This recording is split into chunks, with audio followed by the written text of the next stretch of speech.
Ok, vamos a continuar con nuestro estudio de los campos eléctricos, comenzando por definir qué es un dipolo eléctrico, ¿no? ¿Qué es un dipolo eléctrico?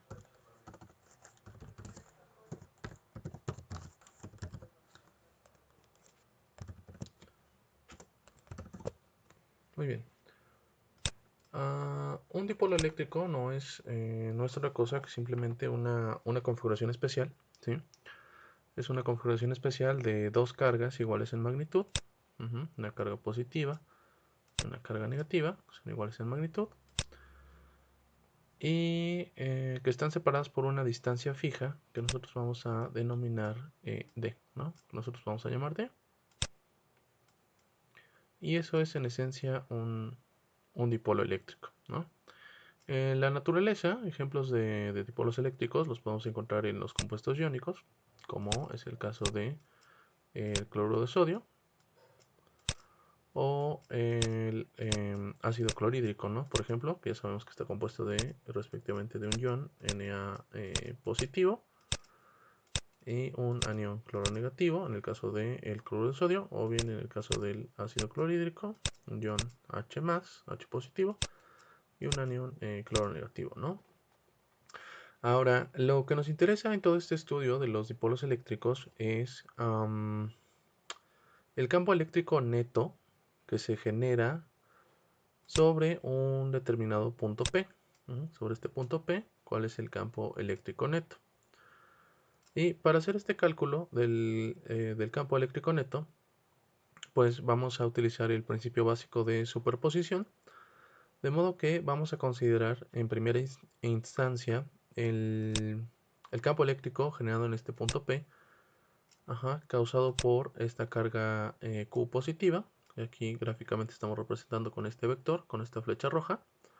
Lo estamos denotando como el vector E+, o el vector que representa el campo eléctrico generado en este punto, causado por la carga positiva, y de manera similar vamos a proceder con el campo generado por la carga negativa, que aquí está representado con esta flecha azul, con este vector azul.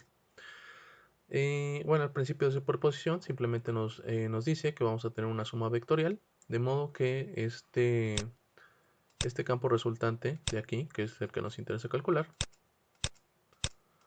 pues simple y sencillamente será el resultado de la suma vectorial de este campo E menos más el campo E más, ¿no? Es decir, la suma vectorial de los campos generados por la carga positiva y por la carga negativa.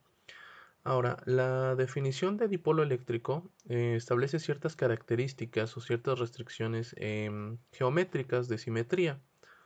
¿Ok? Y esto es muy importante porque esto va a dar origen a ciertos cálculos, a ciertas ecuaciones, con algunas propiedades interesantes, ¿no?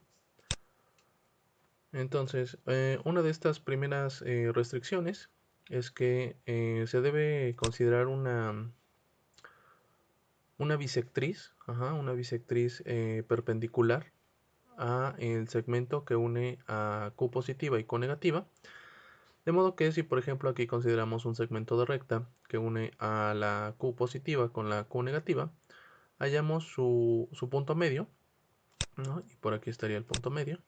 Y justamente en este punto medio trazamos una recta perpendicular. Para nosotros va a ser esta recta perpendicular y va a ser nuestro eje X, ¿no? Y entonces si tomamos este punto P a una cierta distancia X, una cierta distancia X, o sea, de aquí hasta acá, hasta el punto P, estamos considerando una distancia X, de tal modo que este punto P eh, termina siendo equidistante tanto a la carga positiva del dipolo como a la carga negativa. Es decir, esta distancia R, esta distancia de aquí a acá, es la misma que esta distancia R de aquí hasta acá. Del punto P hasta la carga negativa, esta distancia R es la misma que esta distancia R.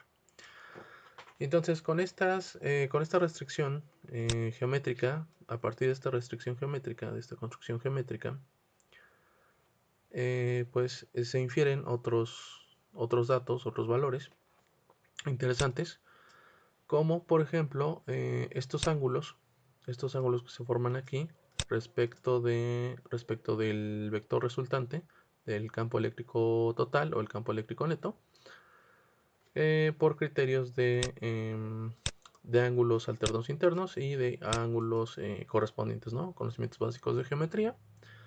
Así, por el criterio de los ángulos alternos internos, pues vamos a llegar a la conclusión de que la medida de este ángulo, pues simple y sencillamente es la misma que la de este ángulo, ¿no? Por el criterio de ángulos alternos internos. Mientras que por el criterio de ángulos correspondientes, vamos a llegar a la conclusión de que este ángulo mide lo mismo que este ángulo de acá, este ángulo θ, ¿ok? Este ángulo θ. Y entonces con todas estas consideraciones geométricas vamos a comenzar el análisis, ¿no? de cuál es el resultado, de cuál es este campo eléctrico neto o campo, sí, el campo eléctrico neto, el campo eléctrico resultante sobre este punto P, generado de manera simultánea por la carga positiva y por la carga negativa del dipolo en cuestión.